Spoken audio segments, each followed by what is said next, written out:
Alright guys, so MDT Tac 21 Gen 2, this is going to be essentially the part 2. This is the Remington 700 I have. When I bought it, I was told that it's essentially pre-bankruptcy of their last bankruptcy before Remington was separated into the two or three separate groups. You had the, I believe it was the bolt action. A lot of them were sold off. The ammunition side of Remington was sold off to a separate entity. And then I'm wanting to say the bolt action and the semi-auto side were separate purchases of two different companies. But anyway, I was told that this was a I believe 2010. So the estimation I was given was about '01 to about '08, I believe, in terms of manufacture year. And I've had it about since then. A really smooth bolt on it. One of the better that I've felt with a lot of the Remington 700s. So my issue is, the non-adjustable stock. I love the grip. It's one of those really wide grips. It helps you get your finger centered on the trigger for an easy pullback. I believe the trigger I have on there is a Timony trigger, set at, I believe, about 1 pound to 1.5 pound. So yeah, let's try and jump into it. This will be a kind of an off and on, because again, I don't know if you watched the initial part of the video. I'm currently in the house that I'm remodeling, fixing up, whatever you want to call it. And I don't have my gun table over here. I don't have my phone rest or clamp. So it's literally I'm producing with this hand and then holding the phone with my right hand. So just bear with me. This should be the first assembly video of the Tac 21 that I've been able to find. I don't know if MDT has one of their own. All I usually see is the one where, it's some guy shooting it in a field. But, alright, so I'm going to go ahead and pause it and try and get it sorted for the first step. Alright, so in my opinion, step 1, 2, and 3 would be 1, go ahead and open this, release tension. Go ahead, take your bolt out. And 3 would be that bolt and that one. Go ahead, take them out. But before you do that, I would do it in that order. Well, actually, take your bolt out first. Open this. There's most of them, it should just be a push in. Push it in or down towards the barrel, and then that'll open up. Okay, keep that open. And then go ahead and remove the bolt and take those two bolts out. Alright, so a quick little intermission right here. If you do have the Timony, your bolt release, so this right here is for your magazine, whatever you prefer to call this, your bullet holder, your bullet carrier, whatever. I hate all the people that get super anal about that. But anyway, to release this door, which releases the pressure off the underside, you push that in, and then if you have a Timony, to pull the bolt out, you'd pull it all the way out, and when it stops, you press that. So that's just a quick little throw in if you're struggling to find that one out. And let's see, for your 2 bolts on both ends, it's going to be 5/32, or I believe the size 4 will also work. So again, 5/32. Another little word of caution as well, if you go to remove these and there is either a lot of tension or it is not moving, I would highly recommend to not put all the ugga-duggas in the world on it, because if you do and some nut has put red Loctite on it, then you will risk either messing the threading up, or you could run into a nice bit of issues. So if for some odd reason you are putting a lot of torque into it and it is not turning, first I would probably say, before you try heat, get some kind of, first try some oil, see if you can drip some oil around it, and if that does not work, then look for like contact heat, like where you get a soldering iron and you just touch it. I wouldn't recommend an open flame.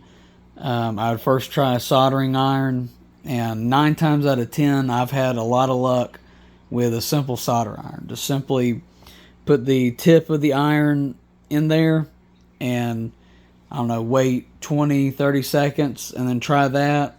If it's still not moving, try about a minute.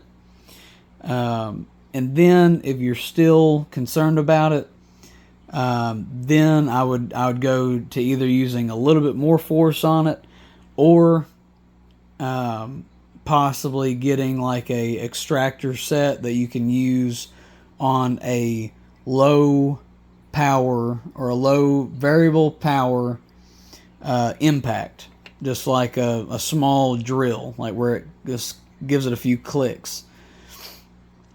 And that's as far as I've ever had to go, is get a low power impact style drill.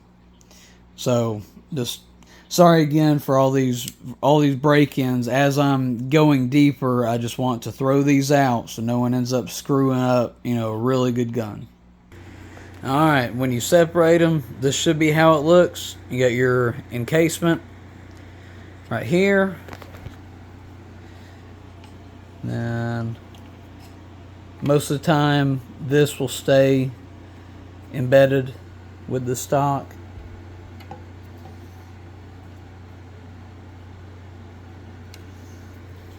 See, so this one feels like it's aluminum, maybe some glass filled areas.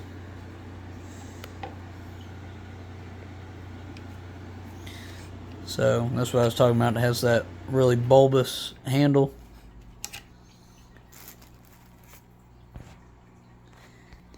Alright, now this should be what you're left with. It's going to be, if you have an aftermarket already on there, then this should be what you're looking at.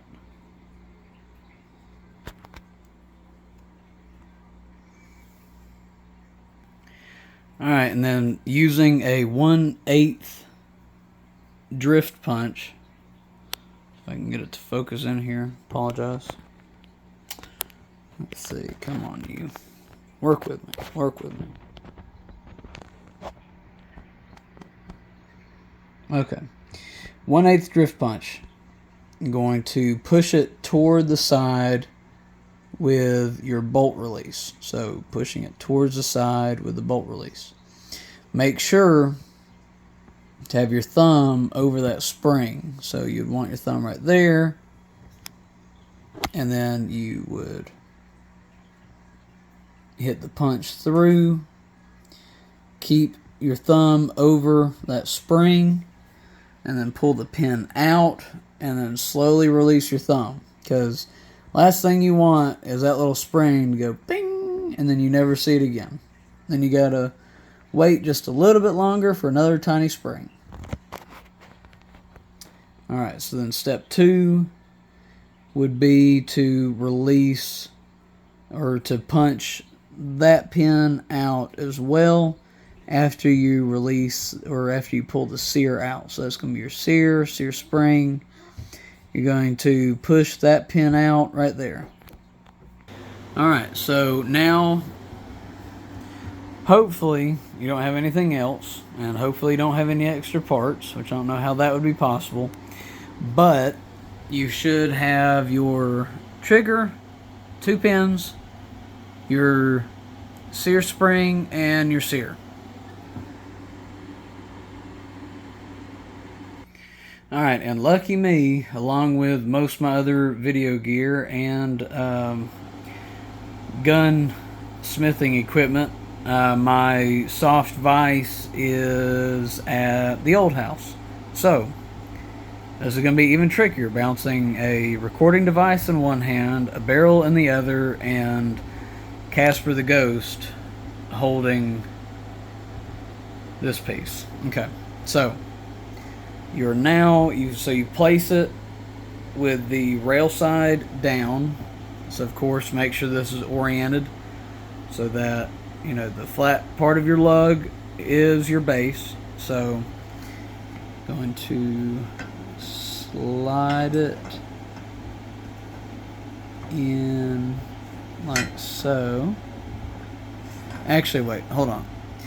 At least you know what goes where. So give me a minute. Alright. So it goes in like so, and now that the lug has made contact with the action housing, now for the super fun part of reinstalling the trigger in here with a little bit more confinement.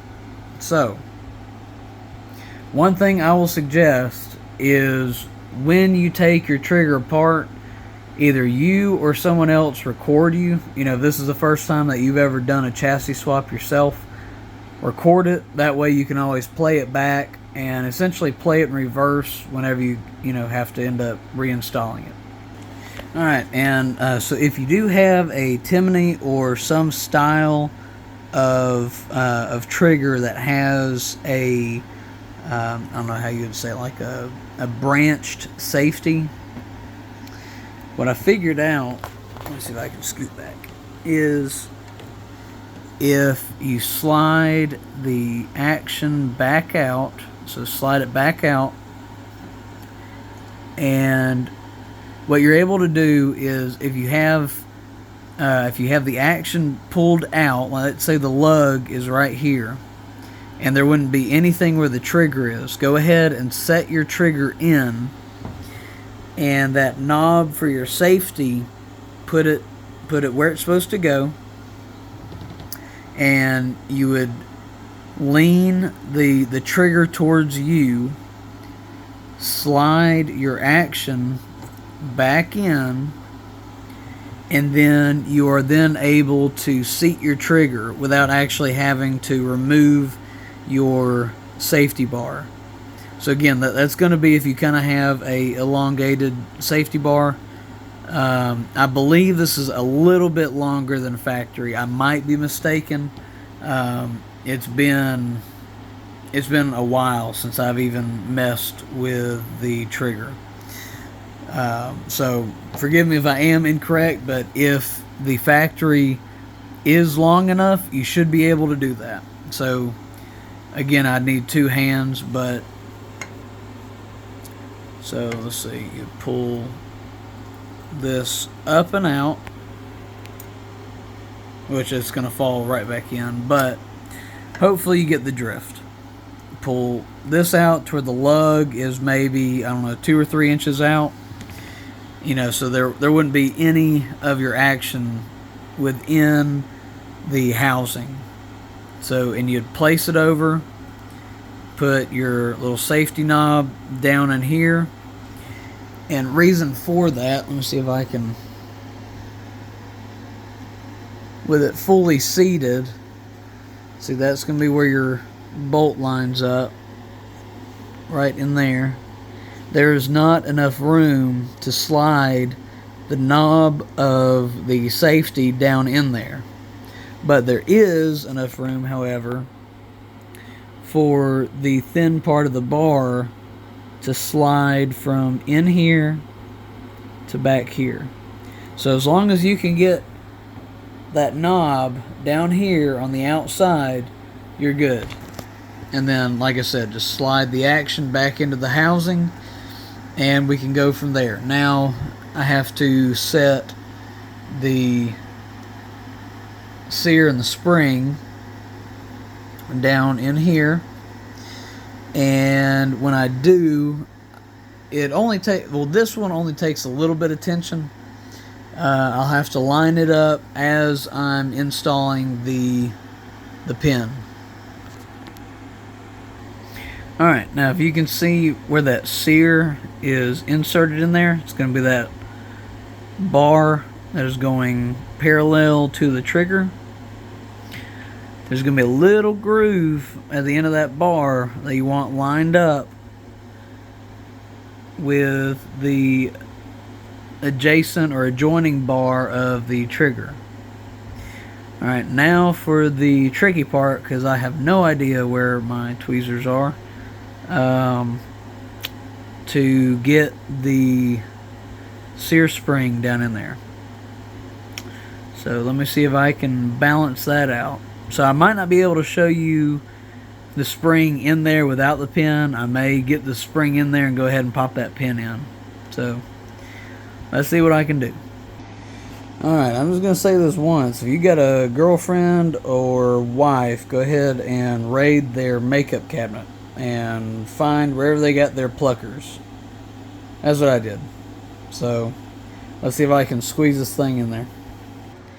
Alright, so that was about a solid minute of kind of holding my breath there.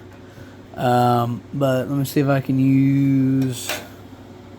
I guess I'll use the punch as a pointer. Let's see. Alright, so you got your sear down. And I'll have to readjust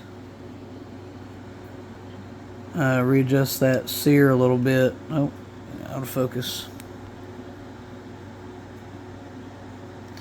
Okay, I'll have to readjust the sear to this bar coming down. This bar needs to be right in that crease. I don't know if you can, let me see if I can zoom in a little bit.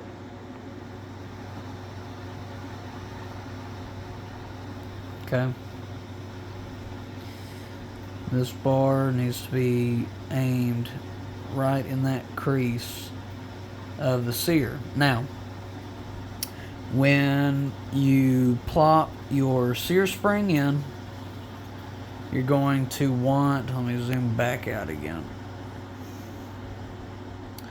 You're going to want this 90-degree bend to go over your sear, and then your little coil you want lined up with where your pin goes in. Now remember, you pushed your pin towards your bolt release. So if you pushed it towards it, naturally you'll want to put it in the same way it went out. So you're going to push it away from the side that your bolt release is on. So, and it makes it easier too. So you push it in, you line it up with your sear, get your spring dropped in, coil goes right down in the little valley where your pin goes through, and on the back side, let me see if I can show you, basically right where the trigger mechanism fits into your action. You might not be able to see, but a little bit of silver right there is the other end of the spring. It'll kind of hook itself in right there. So all you have to do is put even pressure across both points of that coil. So like you could use a punch or you can use tweezers, but you want to put even pressure straight down on that spring while pushing on that pin. And between the two pins, you got a short one, and this one's going to be a longer one. You want the longer pin in the rear, shorter one will be up front. And then, so now all I got to do is go ahead and tap this in, Well, actually, before I do that, I'll go ahead and make sure this end is aligned. So I'll go ahead and fully seat this pin. Once this one's seated, then I'll go ahead and seat this. Only reason why is this is the basically the hinge. So whenever you remove this one, that's going to be your second pin to come out, because you're able to then sling your trigger and move it forward. So first pin that came out, second pin that came out, naturally it should be first pin that goes in, second pin that gets fully seated in as well. So let me go ahead and get to that next step. Alright, so a little bit more of kind of just holding my breath right, and it is installed. The only issue I had was the hole of the trigger was not lined up perfectly, and so I kind of ended up making myself, figuratively speaking, putting myself into a pinch point because I was putting the pin in and it wasn't fully aligned, and so the tension that the pin was under inside the hole of the action held it enough to where I was not able to move the trigger at all. So what I was able to do was kind of move the trigger around a little bit and used just a cheaper Allen wrench and was able to get it in, tap it a little bit, and kind of give myself enough wiggle room to where I was finally able to lift the trigger up a little bit, finally aligning that hole and able to get that pin in. And yes, I did take that pin out. I pushed it again. The pin was removed going towards the release, but I forgot that I did it after I had the sear out. So with the sear in, let me see if I can turn on. Oh yeah, shout out to Night IZE. I have no idea how to spell it, but you have two stages of lights, low and high, and you all do it by just rotating it. Got it at Lowe's for like $8, and I've had it for months now. Takes a AAA. Awesome light. But if you can see at the back end of that sear, it covers up about half that hole. So I ended up breaking what I was saying and went in the same way so I pushed it out, and then when I put it back in, I put it in the same way I pushed it out. So, and I checked it, and there's no tension issues whatsoever. And that's, if I can get it to, okay, that's not marring. Just wanted to make sure people knew I didn't tap it up. That's just paint of this coming off. And reason why it came off is, one, I don't have it in a vise. Two, you got this moving around and you got the barrel moving around. So if you can, put it in a vise. But since this is going to be a hunting gun, learning gun, whatever gun for the kids, if it gets beat up and scratched, I'll more than likely just spray paint it. So I'm not that concerned about the coating. But alright, so next is we're going to do the lower portion. We're going to install that. So let me go ahead and figure out how I can jerry-rig this in order to show you how to install that. Alright, and also if you've made it this far, alright, so this is the front of the rifle. So your front pin, this one is going to be the short one. So this one is going to be your sear pin. I know I've been throwing a lot of terminology around, but before, the comment Nazis jump in. Front one's going to be your sear pin. It's going to be short. It's going to, let's see, the rear one is, rear one is going to be the longer one. Sorry, I hear my son crying in the background. Also, this is going to be the bolt stop and the bolt stop spring. I don't know why I kept calling it the sear. I guess just because the end kind of somewhat looked like a sear assembly out of a 1911. I don't know, but bolt catch and the bolt spring. So I apologize to everyone about that incorrect terminology. And the rear pin is going to be the slave pin, I believe the term is. So yeah, just in case if you're wondering on that pin as well. So sear pin, short, slave pin, long. All right, next you're going to install your end cap catch. So basically it's two pieces. It's this black piece. It's on a hinge, and then you're going to insert a spring right here. Slides in like so.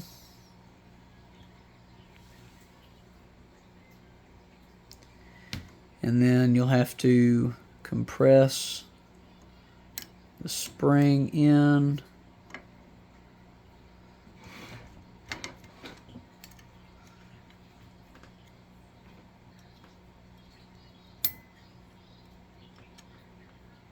Yeah, this is going to be probably a two. Nope. Look at there. One hand. Way to go, me. Alright. So it is possible for a one-handed operation.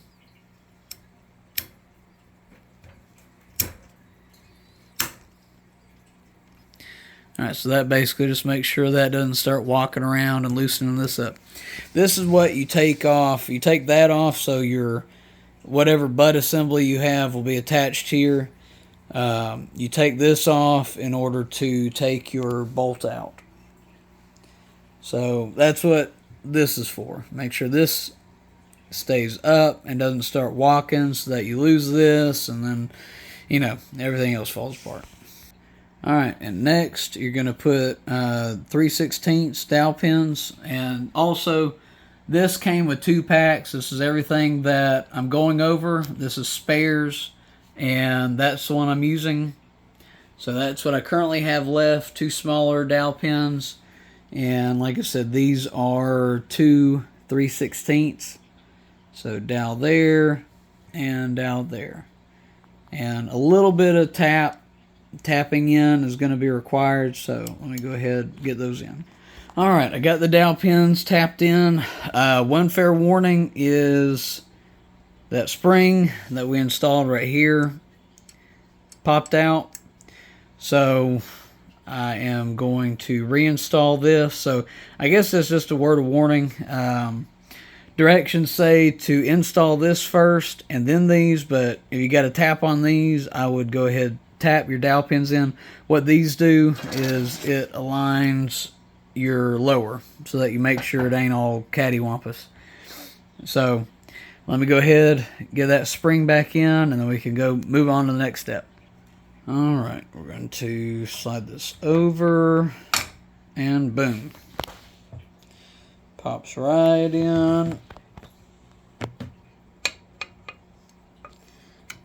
Doesn't appear to be any seam to it. And let's see, we're going to... Oh, okay, there we go. Alright. So, need to apply a little bit of pressure. And then the 2 larger bolts drop there. Drop there. So let me go ahead, snug this down first, and then you tighten your screws. And 3/16 is what you're going to need for those. Alright, and once you get that one in and that one in, you're going to hand tighten, and then 60 foot-pounds per both. You're going to start with the front 60 and then back 60. And then next step is going to be sliding on your fore end and then using the last 3 screws. So 1, 2, 3. And then 4-inch screw is going to use 1/8. Also, if you feel the absolute need to use any kind of Loctite, use blue Loctite. Do not use red. Please, please, please, please. I blued these three, 1, 2, 3, just a really small dab. I mean, it might not even do anything. And then I did a small touch at the end for both of these that secure into the action. And then let's see, next step would be working, I believe, on the buttstock. Let me double check that.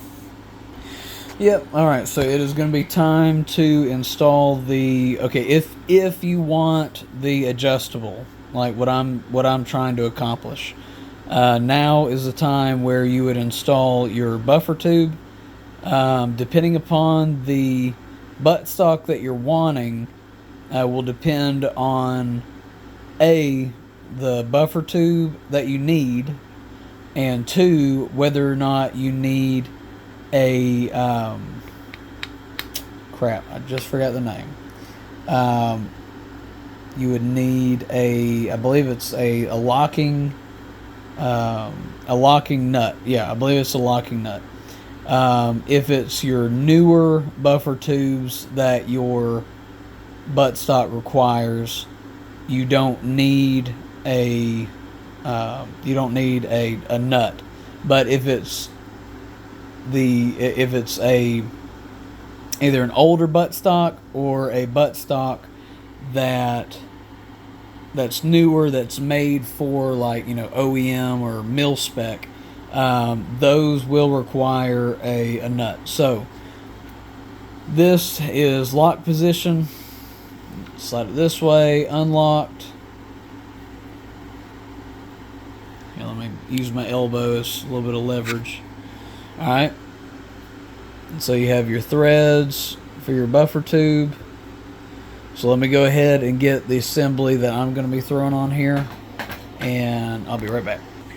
Alright, so I'm going with the B5. I like it because fully collapsed, it's perfect for my daughter, and then 1 or 2 steps out, it's perfect for my son, and about 3 steps out, my wife can shoot it, and so can I.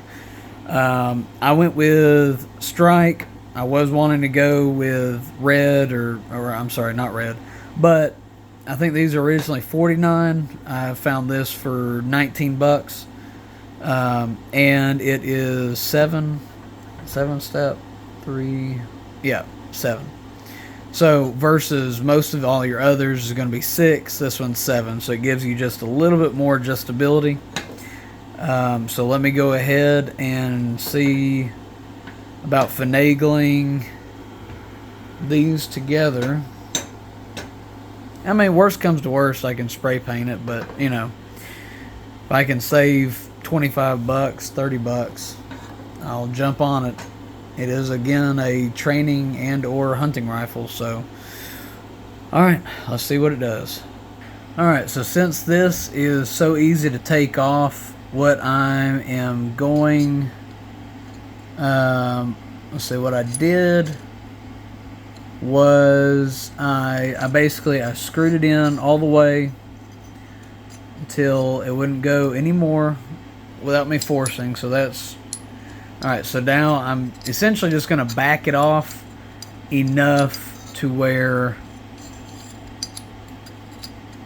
the locking screw right here will fit into that joint. Okay, so because remember, I'm working with a lot smaller length of pulls, so I'm going to try and make it as tight as I can, and then once I figure out the right or the minimum length so that everything works, I'll tighten this down, and then I will install the bolt, and I'll run it to make sure that the amount that's sticking in is not going to impede the overall bolt cycle. So let me go ahead and get that done and see if I can't figure out a way to show y'all. and it appears that screw is going to be 1/16. Alright, and so what I did was I took the screw out so that I could eye it.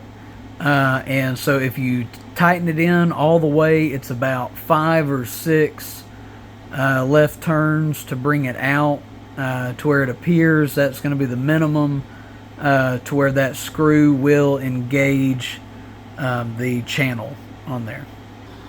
Alright, so the 5 steps out, it appears to work. Okay, so yes, the bolt can cycle all the way, all the way back to the space, but I'm going to try and put a few empty shells, rounds in here, and see if it will properly eject them. If it doesn't, then I will go ahead and loosen the nut, back it out. I don't know, maybe about half that. So 1, 2, 3. So about 3 or 4 turns. Bring that out. So I'll back it out about halfway, and then I'll do the same test. So I guess for right now I'll go ahead and I'll install the handle, or the grip. Sorry. Let's see. Yeah, so I guess that will be next. I mean,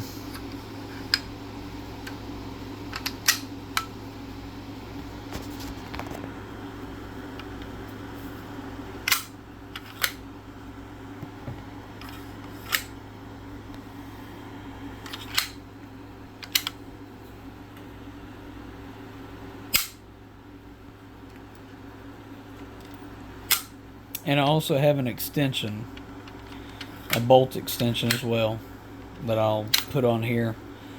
See if I can make it a tad bit more ergonomic than that little ball. So let me throw grip on and that bolt on and just see how that goes. Also, I forgot to mention the B5 grip I got is the Type 22. If I had my AR in here, I could show y'all, but essentially what the 22 does is sorry for my discoloration, I ended up whacking it with a hammer when I was working on my wife's vehicle. It brings your hand a lot higher up on the grip, and it kind of aids in 90, getting your hand at a 90-degree angle to that trigger to give you like a straight pull back. So first time I've tried this style of grip. I've shot guns with this style, but first time I've used it on a personal firearm. So I'm eager to see how that works out. Worst comes to worst, I'll swap this with my AR and then move the AR grip onto here. So that's kind of all. This is just a big old experiment. So we'll see how that goes. Alright, and then, so lastly, in terms of for right now, I'll go ahead and install this.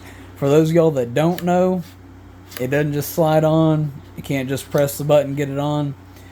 Easiest way is either A, loosen this, or pull straight down on this using 2 hands. Grab this with one hand, grab this with another, and pull straight down. That'll open it up, and it'll be able to slide on there.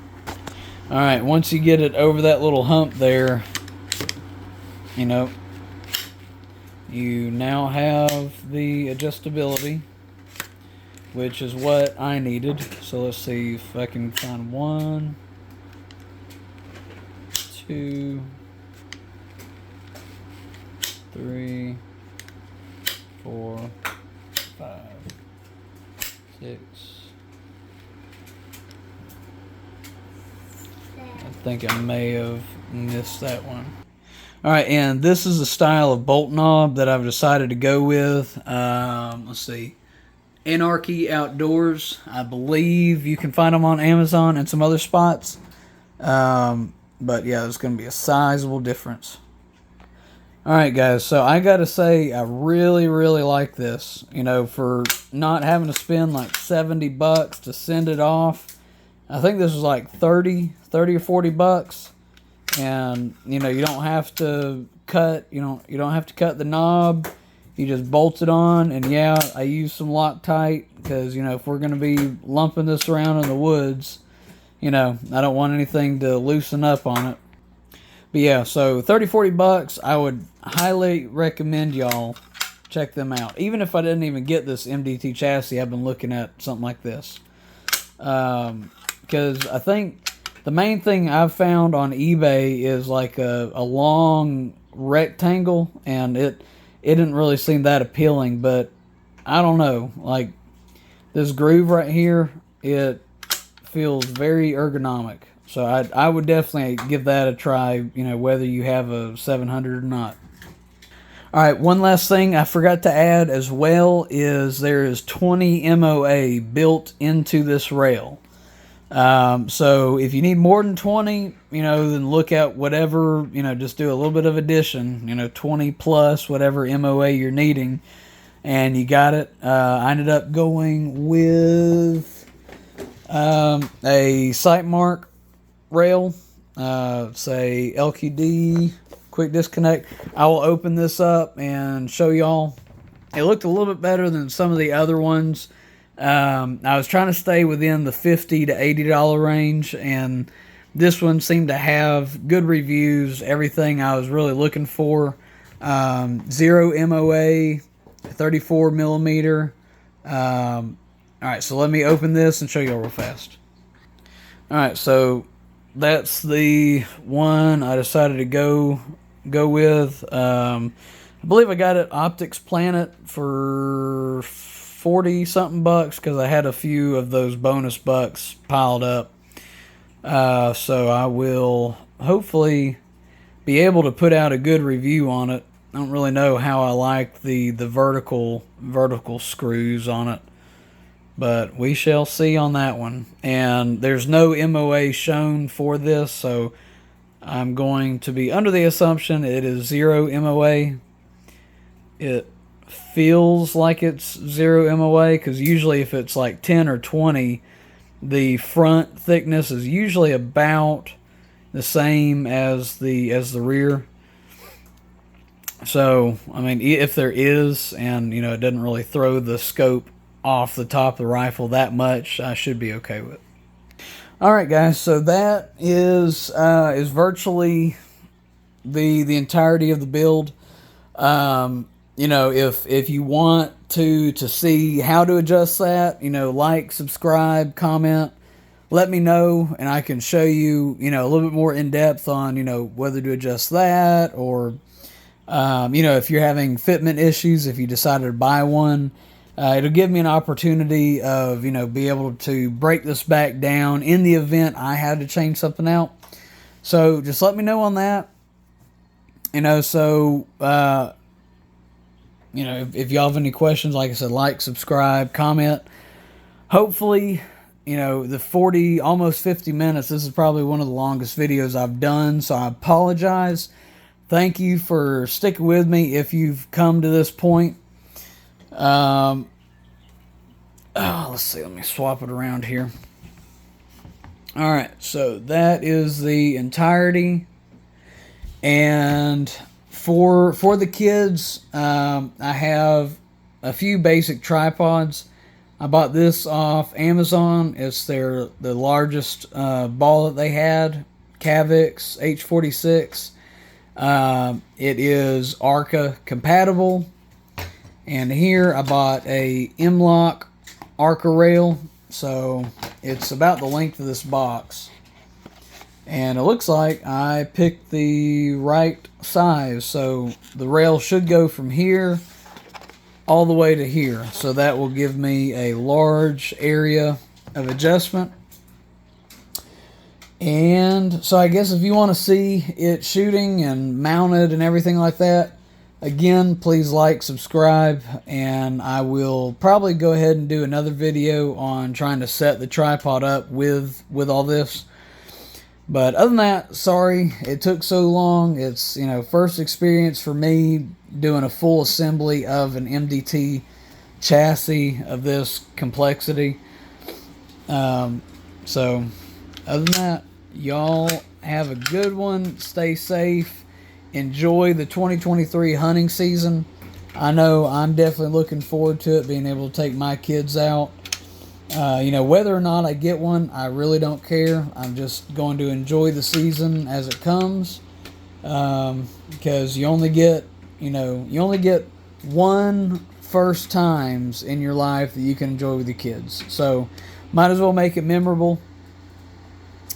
So I've been saving this 700 for something special, and hopefully now is it's time to shine in a brand new skin. So, other than that, y'all have a good one. All right, bye.